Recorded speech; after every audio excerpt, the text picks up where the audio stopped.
Hello students, कैसे हैं आप सब लोग। आशा करता हूं अच्छे होंगे। मैं अंकित शर्मा आपका स्वागत करता हूं आपके अपने परिवार फिजिक्स गुरु में। देखिए यहाँ पर पढ़ते हैं हम ग्रेजुएशन के लिए फिजिक्स केमिस्ट्री, और इस बार थर्ड ईयर के लिए हमारा मैथमेटिक्स भी चलने वाला है, जिसकी फीस ना के बराबर लगभग फ्री बराबर ही रहने वाली है। आज हम करते हैं अपनी next class start.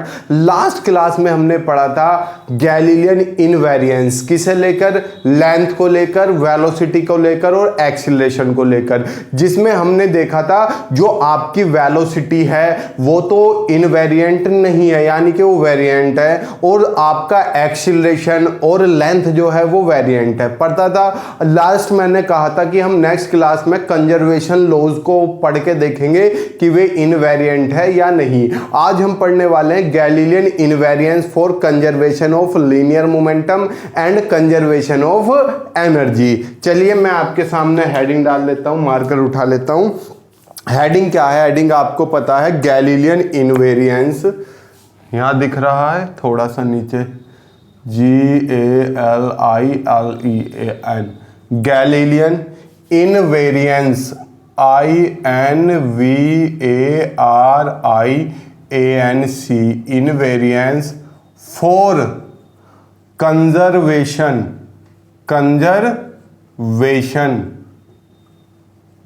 Of linear momentum. Linear momentum आप जानते हो, रेखीय संवेग। आपको हल्का सा भी याद होगा क्या, जब आपने 11th क्लास में पढ़ा था, 11th में नहीं पढ़ा तो मैंने आपको फर्स्ट सेमेस्टर में पढ़ाया हुआ है कंजर्वेशन ऑफ लीनियर मोमेंटम।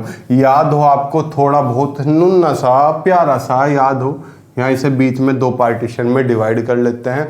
क्या याद हो आपको कि दो बॉडी होती थी, एक एरी, इसका मास m1, इसका मास m2, इसकी वेलोसिटी u1, इसकी u2। ये दोनों मोशन में चल रही है, u1 u2 से ज़्यादा बड़ी है, तो ये जब ज़्यादा तेज है, ये थोड़ी स्लो है, तो खुचुप इनकी टक्कर होगी। टक्कर के बाद यहाँ पर ये टक्कर होगी, फिर क्या होता था, टक्कर के बाद ये अलग अलग होगी, चिपकी थोड़ी रहेंगी। अब मैं भागा जा रहा हूँ, मैंने खुचुक तुम में टक्कर मार दी, मैं चिपक थोड़ी गया। अब वो बात अलग है, आपकी पसंदीदा हीरो हीरोइन हो, सारा अली खान हो, कैटरीना कैफ हो, आलिया भट्ट हो, तो उससे तो आप चिपकने की कोशिश करोगे। लेकिन ये यहाँ क्या है, ये बॉल से ये टकराई, अलग अलग होगी, इसकी वेलोसिटी v1, इसकी v2। मास तो सेम ही है, टूटा थोड़ी है। सर हमारा दिल टूट गया। अरे दिल का मास तो उतना का उतना ही है, दिल टूटता नहीं है। अगर दिल टूटता ना, आपको राम जी को प्यारे हो जाओगे। अब यहाँ पर हम कंजर्वेशन ऑफ लीनियर मोमेंटम क्या लगाते थे, टक्कर से पहले कोलिजन बराबर टक्कर से बाद में, याद है कुछ, यही तो था। तो हमें दिखाना है जो फ्रेम ऑफ रेफरेंस S के लिए है, इसी तरह का S डैश के लिए भी आएगा, यानी कि कंजर्वेशन ऑफ लीनियर मोमेंटम जो है ना, वो दोनों में सेम आता है, यानी कि दोनों को फॉलो करता है। चलिए हम चलते हैं, मैं इस हिस्से को, पोर्शन को थोड़ा सा रफ करके आपको सिस्टमेटिक ढंग से समझाने की कोशिश करता हूं। घबराने की बात नहीं है, अगर मेरी क्लास में भी समझ में नहीं आया तो पढ़ाने का कोई फ़ायदा है नहीं, यानी कि समझ में आपकी 100% आना है। लैंग्वेज आप खुद लिख सकते हो, क्या, let us consider a frame of reference S। ठीक सर, हमारा तो ऑब्जेक्टिव है, हम कैसे करेंगे? अरे जिनका ऑब्जेक्टिव है उन्हें बस यही चीज़ याद रखनी है, कौन सी इनवेरिएंट है और कौन सी इनवेरिएंट नहीं है। ये एक्स एक्सिस, ये वाई एक्सिस, ये जेड एक्सिस, ये फ्रेम ऑफ रेफरेंस हो गया S। क्या हो गया बच्चा? S। यहाँ पर इससे आगे दूसरा फ्रेम चल रहा है, ये रहा और ये क्या हो गया, एक्स डैश वाई डैश, लिख देता हूँ X dash Y dash Z dash. ये कौन सा फ्रेम है? S dash. ठीक, यहाँ पे दो कोई पार्टिकल्स रखे हुए हैं, पार्टिकल्स रख देता हूँ मैं, पार्टिकल्स रख देता हूँ। कहेंगे मार्कर यार, इतने सारे मार्कर कन्फ्यूज़न क्रिएट कराते हैं। ये M1 है, ये M2 है। अब हम इनकी वेलोसिटी एज्यूम कर लेते हैं, U1, U2, V1, V2, ये सब हम अपने पास से एज्यूम करेंगे। हमने क्या मान लिया, पहले फ्रेम S के लिए इनकी वेलोसिटी मान लेंगे, फिर फ्रेम S डैश के लिए। सर ऐसे कैसे? अरे कोई स्पीड से दौड़ रहा है, खुचुर खुचुर खुचुर, उसके पीछे एक बाइक से दौड़ रहा है और एक पैदल दौड़ रहा है, तो उसकी स्पीड दोनों को अलग अलग महसूस होगी ना। मुझे लगेगा जो मैं पैदल हूँ, कि यार कितनी तेज दौड़ रहा हो, और बाइक वाले को लगेगा यार कितना धीमा दौड़ रहा है। तो एक फ्रेम रेफरेंस ये है और एक ये है। सर ये फ्रेम ऑफ रेफरेंस क्या है, ये मैं आपको भली बात ही अच्छे से पिछली इस वीडियोस में बता चुका हूं। ठीक, यहां पे मैंने पहले ले लेता हूं फॉर फ्रेम एस, पहले एस फ्रेम के लिए ले लूँ चांद मेरे। एस फ्रेम के लिए जब हम करेंगे, एज्यूम करेंगे, हमने u1 क्या मान ली, u1 हमने वेलोसिटी मान ली, u1 क्या मान ली, velocity of particle of mass m1, यानी कि जिसका मास m1 है। या आप थोड़ा सा इस लैंग्वेज को ऐसे लिखने के बजाय ऐसे करो, ये पार्टिकल फर्स्ट है और ये पार्टिकल सेकंड है। तो यहां पे क्या लिखा, u1 velocity of first particle, first particle किससे पहले, टक्कर से पहले, बिफोर कोलिजन, टक्कर से पहले। ठीक, u2 क्या है, velocity of second particle before collision. आप पूरा लिखना, मेरी तरह ऐसे कर दोगे तो माता रानी पाप लगाएगी और बीएससी में लुढ़क जाओगे। आपको पूरा लिखना है। लो मैं लिख देता हूं, क्योंकि कुछ खिलाड़ी अब भी नहीं मानने के, मेरे इतना कहने के बाद भी अब भी मानेंगे नहीं। Velocity of second particle before collision. अब बॉडी क्या हुई, खुचुक टक्कर हुई, टक्कर के बाद उनकी वेलोसिटी क्या होगी, v1 v2, v1 v2। v1 क्या है, velocity of particle 1 after collision, या ये लिख दो फर्स्ट पार्टिकल। फिर v2 क्या है, velocity of particle second, low cooker चली जाए, आफ्टर कोलिजन। हमें पता चल गई किस फ्रेम के लिए, एस के लिए। अब सेम सिचुएशन हम लिखेंगे फॉर फ्रेम एस डैश, यहां लिख दूं फॉर फ्रेम एस डैश। पेल दोगे एस डैश के लिए दबा के टू टू टू टू टू टू टू कर दो, लिख दो फटाफट। सर आप ही लिख दो, अरे यार डैश पेल दो ना ऊपर, क्या है, इसके ऊपर ये लगा दिया हमने डैश। क्या हो गया, velocity of first particle before collision, velocity of first particle before collision. लो जी आपके लिए। अब सेकंड u2 डैश, अब मैं पूरा नहीं लिखूंगा, आप मेरे चांद सितारे गुलगुले बच्चे हो, पूरा काम करना। वेलोसिटी ऑफ फर्स्ट की जगह क्या आ जाएगा, सेकंड पार्टिकल। अब क्या आ गया आपका v1 डैश, क्या है, velocity of first particle after collision, पूरा करना है आपको। v2 डैश क्या है, velocity of second particle after collision. इतना लिख लोगे, इतने का स्क्रीनशॉट ले लो फटाफट। अब लिख दो क्या, by the law of conservation of momentum, by the law of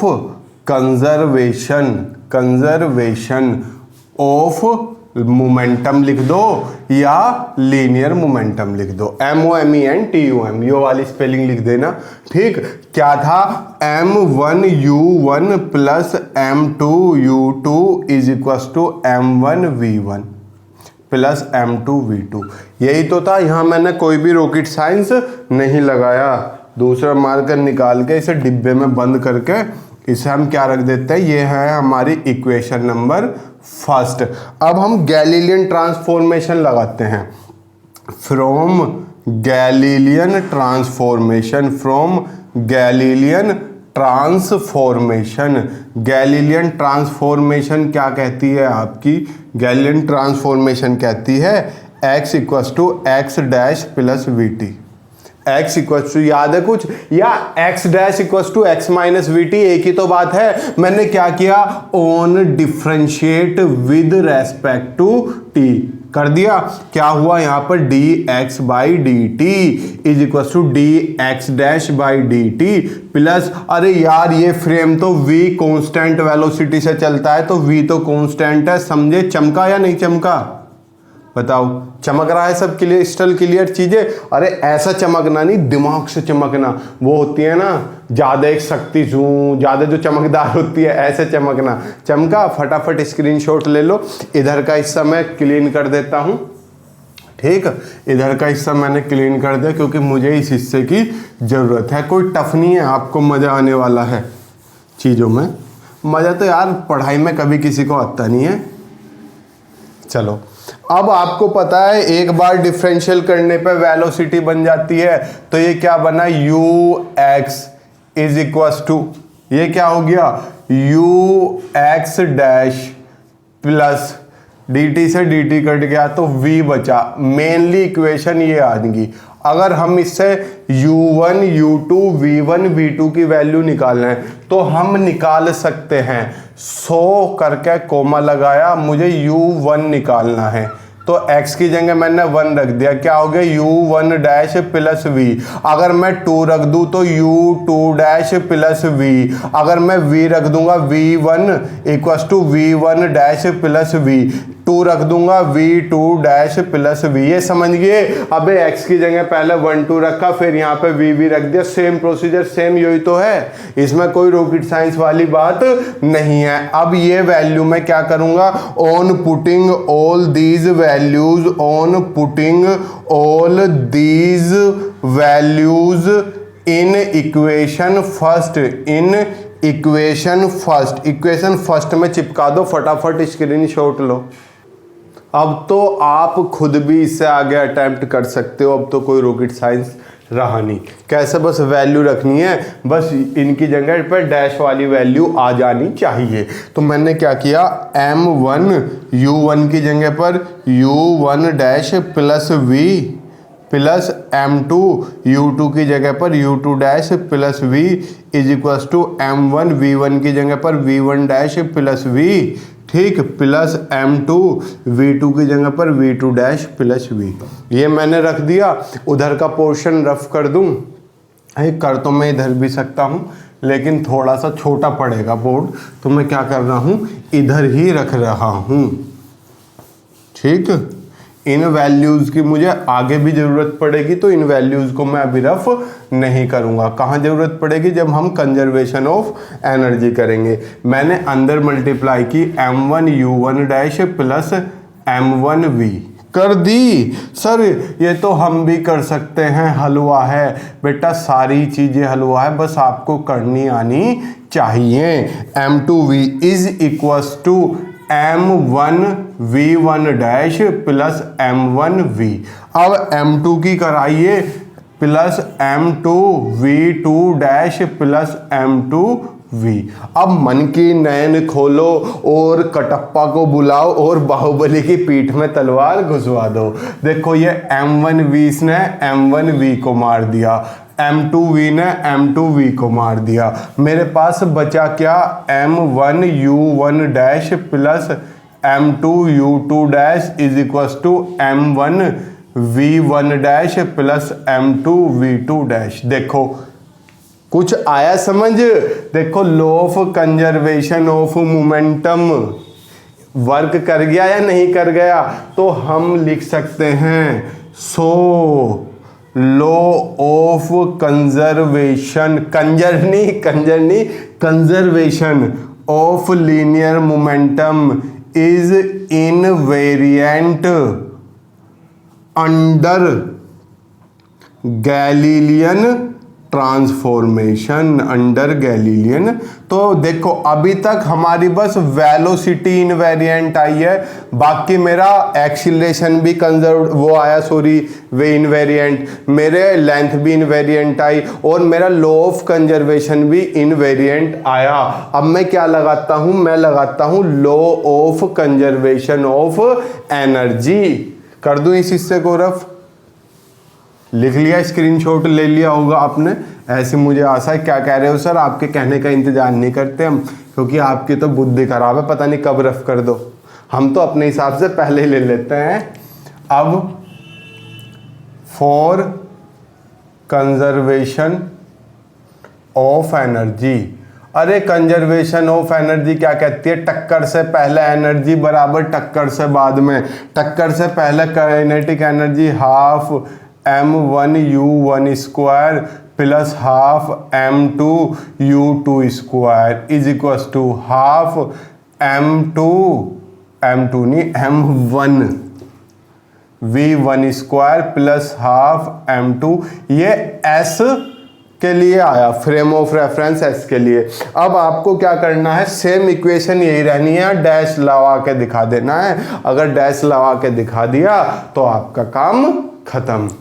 ठीक सर, जो आपका लॉ ऑफ कंजर्वेशन है वो कहता है kinetic energy plus potential energy. तो आपने तो दोनों तरफ काइनेटिक ली है, गतिज ऊर्जा ली है, स्थितिज ऊर्जा तो ली नहीं। अरे बेटा थोड़ी खोपड़ी चलाओ, सड़क पर दौड़ रहा हूँ, गुरुत्वीय स्थितिज ऊर्जा mgh होती है और h बराबर 0, तो ये भी 0। यहाँ पर पूर्णतः स्थितिज ऊर्जा नहीं होती, पूर्णतः गतिज ऊर्जा होती है, स्थितिज ऊर्जा शून्य होती है। समझे? नहीं समझे कोई बात नहीं, मारो गोली, आप इस चीज को समझो।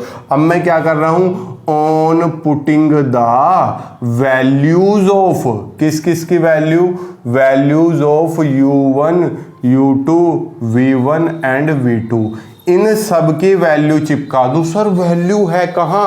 अरे मेरे चांद सितारों, ये रही u1 u2 v1 v2, रखाओ value. Half तो दोनों तरफ से कॉमन लेके उड़ जाएगा, या हाफ कुछ उड़ा दूं?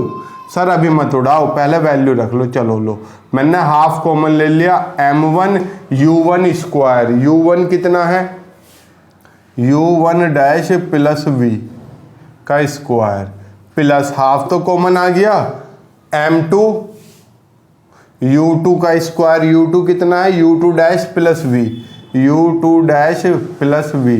सर 1 क्यों लिख रहे हो? अरे भावनाओं में बह गया। Is equal to square, half यहाँ भी कॉमन, m1 v1 कितना, v1 डैश प्लस v का whole square plus m2 v2 dash plus v।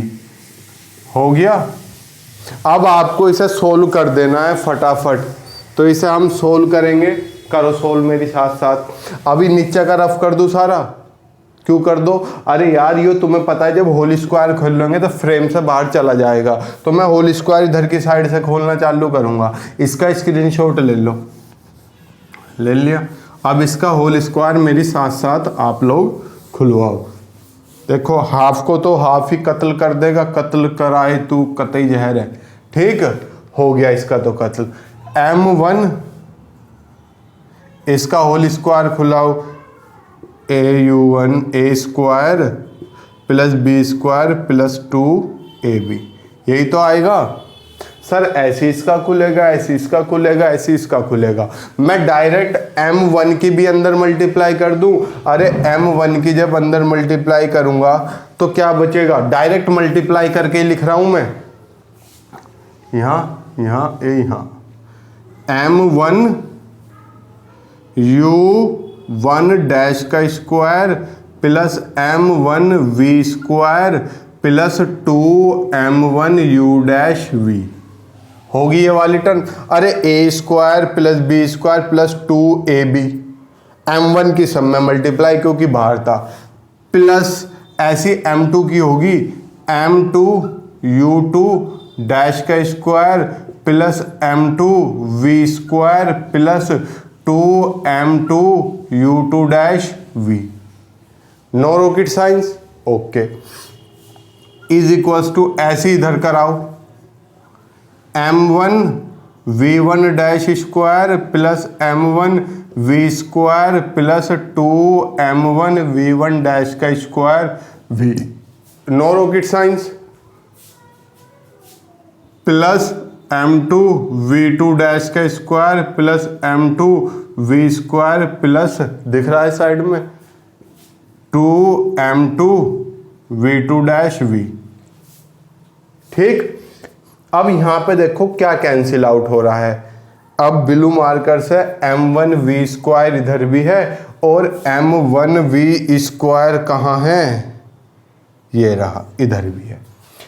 m2v² इधर भी है और m2v² इधर भी है, ये कैंसिल आउट, ये टर्म नहीं दिख रही तो मैं नीचे लिख दूंगा, हालांकि दिख रही होगी +2m2v2-v, ये है।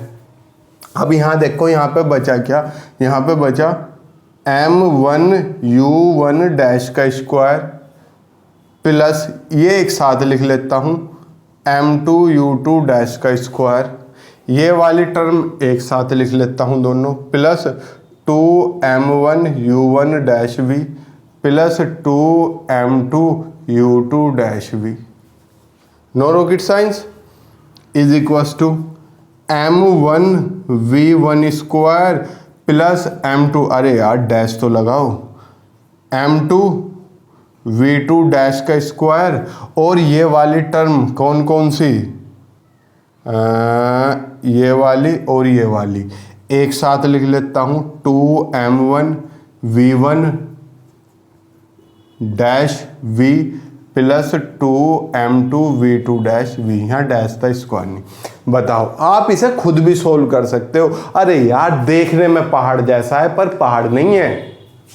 ये term as it is m1u1 plus m2u2 है भैया, ध्यान रखा करो इस चीज़ का। सर ध्यान कैसे रखें जब आप लाइव क्लास ही नहीं ले रहे? अरे लाइव लेंगे, थोड़ा सा यहाँ पे बहुत ज़्यादा दिक्कत हो रही है किस चीज़ को लेके, बारिश को लेके। मैं गलत जगह हूँ, बारिश का टाइम नहीं पता चलता कहाँ है कब होगी, तो इस वजह से मैं जब बारिश नहीं होती तभी वीडियो रिकॉर्ड कर लेता हूँ। 2-4 दिन 10 दिन में इस जगह को बदलेंगे जब मामला सेट होगा। इसमें देखो बेटा, इसमें वी भी था, ये रहा। अब इसमें और इसमें क्या कॉमन है? 2 कॉमन है और v कॉमन है। क्या बचा? m1u1 प्लस m2u2, यही तो बचा, is equal to m1v1 plus m2v2 plus 2v, इन दोनों में भी कॉमन। क्या बचा? m1v1 plus m2v2। No rocket science, ये ऐसी की ऐसी m1u1 plus m2u2 plus 2v, ये क्या है? m1v1 plus m2v2। अरे सर कौन सा नशा कर लिया, ये तो m1u1 है, ये कैसे लिख लिया? थम जाओ, दिल थाम के बैठो, आई अब आंटी की बारी है, रुक जाओ, दाढ़ी मूंछ वाली aunty. m1v1 plus m2v2 plus 2v m1v1 plus m2v2। कोई रॉकेट साइंस नहीं। इसने इसे काट दिया पूरे को। सर वो तो सही है पर इसकी जगह ये कैसे आ गया? मैंने कहा जब हम 1857 की क्रांति में पढ़ रहे थे। अरे नहीं यार, अभी तो पढ़ा 5 मिनट पहले। क्या? Law of conservation of energy, law of conservation of energy, sorry ये तो पढ़े law of conservation of linear momentum. क्या पढ़ रहे थे हम? हमने यही तो निकाला था m1u1 plus m2u2 is equal to m1v1। हमने अभी थोड़ी देर पहले प्रूफ तो करा था, तो मैंने m1u1 की जगह पे ये वैल्यू चेप दी। ये पूरी वैल्यू इस पूरी वैल्यू के बराबर है, तो इस पूरी वैल्यू की जगह ये वैल्यू चेप दी। कोई मैंने दिमाग थोड़ी खर्च करा। तो मेरे पास बचा क्या?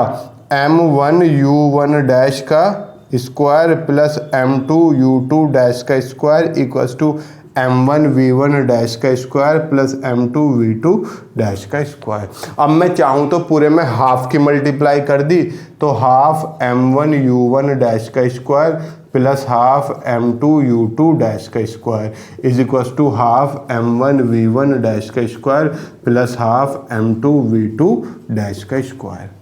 लो हागी कंजर्व ऊपर लिख लेना चाहे, क्योंकि यहाँ ढक गया होगा फ्रेम में थोड़ा सा, ठीक, ये तो आपको पता है। अब देखो मैंने क्या लिया था? u1 की जगह पर u1 आ गया, u2 की जगह पर u2 आ गया, v1 की जगह पर v1 आ गया और v2 की जगह पर v2। तो हमारी जो फ्रेम ऑफ रेफरेंस s में कंजर्व थी, s डैश में भी क्या आई? कंजर्व। तो हम क्या लिख सकते हैं? So conservation of energy is invariance under Galilean transformation. तो गैलीलियन ट्रांसफॉर्मेशन में पहले एक बार स्क्रीनशॉट लो। गैलीलियन ट्रांसफॉर्मेशन में हमारी क्या आ गई, इनवेरिएंट एक्सीलरेशन आ गई, आपका लेंथ आ गई, कंजर्वेशन ऑफ लीनियर मोमेंटम आ गया, कंजर्वेशन ऑफ एनर्जी आ गया, वेलोसिटी इनवेरिएंट आई है। बस आपके सिलेबस में यही थी इनवेरिएंट से रिलेटेड। कल हम पढ़ेंगे माइकलसन मोल्डे एक्सपेरिमेंट और लोरेंज ट्रांसफॉर्मेशन, शायद पढ़ा दी लोरेंज ट्रांसफॉर्मेशन, तो कल हम माइकलसन मोल्डे एक्सपेरिमेंट कल की क्लास में करेंगे। जो भी आपको डाउट हो आप वीडियो के कमेंट बॉक्स में कमेंट कर सकते हैं। मिलते हैं हम आपसे कल, तब तक के लिए गुड लक, मुस्कुराते रहिए, शुभ संध्या, जय हिंद, जय भारत, प्रणाम।